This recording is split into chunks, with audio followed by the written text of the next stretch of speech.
Bueno, son las 7 de la mañana con 26 minutos. El actual proceso electoral cubano puede catalogarse como uno de los más seguidos dentro y fuera de Cuba, posterior al 1 de enero de 1959.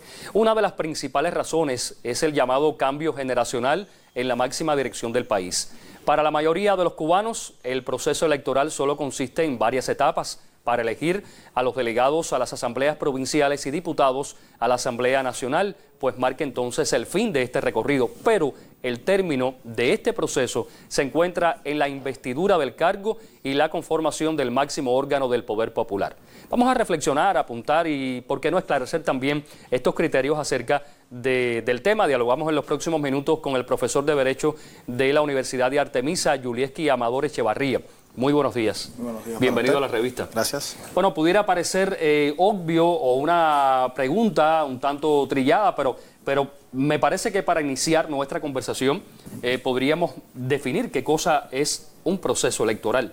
Si bien, como decía, el proceso electoral cubano es un proceso electoral que ha sido seguido mucho dentro y fuera del país. Como decíamos, bueno, tiene como característica quizás ese cambio generacional, por lo tanto ha estado, como decimos popularmente, en la mira. Cuando hablamos de proceso electoral, partimos de que proceso, por supuesto, constituye varias etapas. Y el proceso electoral cubano, como todos esos procesos, también parte de varias etapas con una secuencia lógica que le permiten ir perfeccionando ese proceso. Y cada una de estas etapas, por supuesto, le permite además ganar en toda esa transparencia, en toda esa democracia. Comúnmente solamente se piensa como el proceso electoral, como esas etapas del momento del voto. Y por supuesto que el voto no es solamente la única fase que tiene el proceso electoral, porque si estamos hablando de toda una secuencia lógica, pues está bien entonces decir que a partir de todas estas etapas usted llega al voto, pero el voto no va a ser esa conformación, ni siquiera tampoco va a ser la investidura, la conformación del órgano, sino que hay otras etapas que conforman este proceso electoral. Era mi próxima pregunta, o sea, ¿el proceso electoral cubano, digamos, consiste solo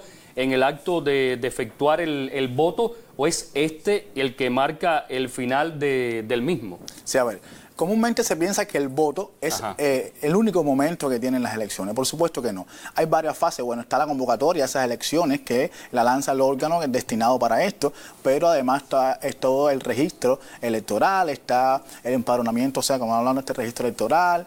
Pero además de esto también está, de voto, está todo el tema del escrutinio, el tema de la investidura, el tema de la conformación del órgano. El voto es solo el momento en que usted manifiesta su voluntad por determinado persona que usted ha elegido, por determinado candidato. O sea, pero el voto no es esta única fase. Usted manifiesta su voluntad, pero anterior al voto hay otras fases que era la que habíamos mencionado, y posterior al voto, por supuesto, hay otras fases. Está el escrutinio, está la promulgación de los resultados, está la investidura, la conformación del órgano, pero quizás el voto es la que más se ve y las personas dicen, bueno, las elecciones solo es el voto. No, las elecciones no solo es el voto. Hay todo un proceso democrático anterior también. Bueno, está esa nominación de candidatos. Para usted llegar al voto, tiene que haber nominado primero a esos candidatos, por supuesto. Y esto es parte de esa democracia, parte de esa transparencia.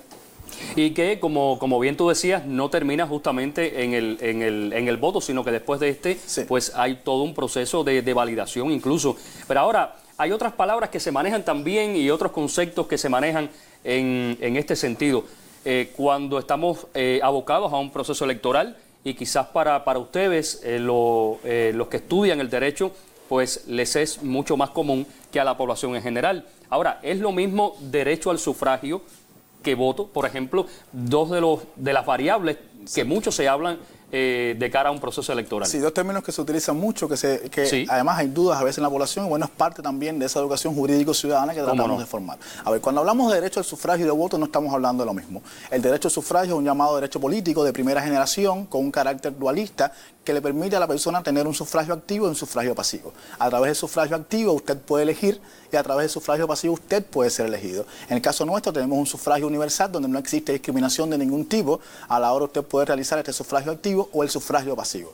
Pero ya el voto va a ser su manifestación de voluntad. O sea, el voto le va a permitir ya a usted poder ejercer ese derecho activo, votar por alguien, elegir a alguien. Es la acción de ese derecho. Por eso siempre es bueno esclarecerlo. El derecho al sufragio es un derecho político de primera generación, le permite a usted elegir, ser elegido, y el voto va a ser entonces esa manifestación suya de voluntad por algún candidato que ya usted, por supuesto, en ese proceso democrático, elegido por la población, elegido por usted, ya usted estudió su ortografía, entonces a partir del voto usted va a decir, yo cuento con esta persona, quiero que me represente y toda mi confianza está en él. Y desde nuestro sistema social se ve ¿Así se concreta de esa manera? Sí, a ver, a veces se piensa ya de manera general que ya el proceso concluye con la investidura del cargo y conformación del órgano. En nuestra teoría se plantea que el proceso continúa, o sea, todo este proceso electoral, cuando usted inviste el cargo, toma ese cargo, conforma el órgano, bueno, ese gobernante, por supuesto, tiene entonces que continuar identificándose con el pueblo. De hecho, Fidel, cuando decía, Fidel decía, para mí la democracia es que los gobiernos emerjan del pueblo, que los gobernantes se identifiquen con ese propio pueblo, que nazcan de ese pueblo,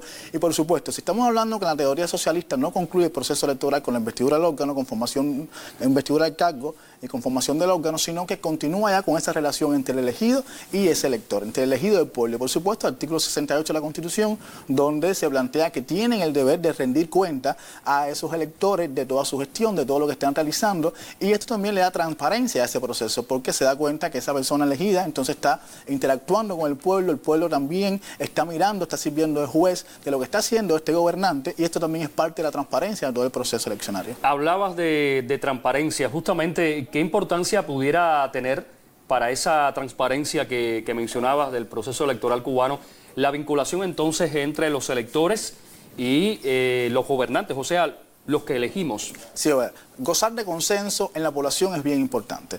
En primer lugar, hay que saber que el gobernante emerge del propio pueblo. Ya el pueblo, a partir de ese voto, de esa manifestación de voluntad, elige a ese gobernante, y el gobernante, por supuesto, como dijera Frei Beto, entonces, no puede tomar los problemas que aparezcan, ponerlos como un cuadro en su oficina, acostumbrarse a esos problemas, sino que tiene que ir rindiendo gestión de toda su actuación a ese propio pueblo. Eso es parte, por supuesto, de esta actuación de estos gobernantes. La transparencia es fundamental. Cuando usted es transparente con los electores, cuando usted es transparente con el pueblo, pues el pueblo se identifica con usted, usted toma una decisión a partir de su poder, a partir de su autoridad, el pueblo la va a cumplir, pero la va a cumplir porque la entiende, porque está consciente de que usted está rindiendo cuenta de su actuación, está viendo todas las cosas que está haciendo, y el pueblo entonces puede decir, bueno, sí, no lo vamos a hacer de esta manera, porque comprende cada una de sus decisiones. Esto es parte, por supuesto, de esa transparencia, pero parte de entender entonces que está dentro de todas estas etapas del proceso electoral. Yo creo que debemos poco a poco ir un poco acercándonos y ganar mucho más en cultura en todos estos conceptos, en todas las acciones que se implementan, en todos los ensayos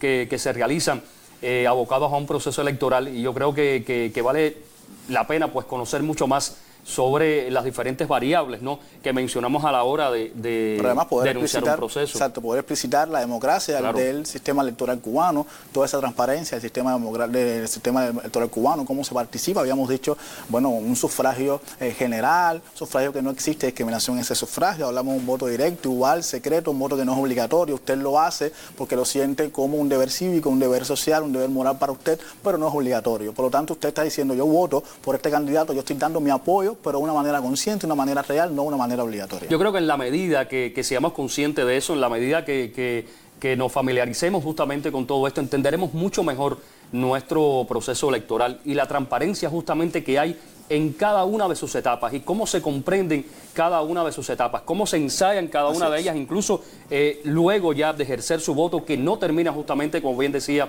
Julieski, ¿verdad?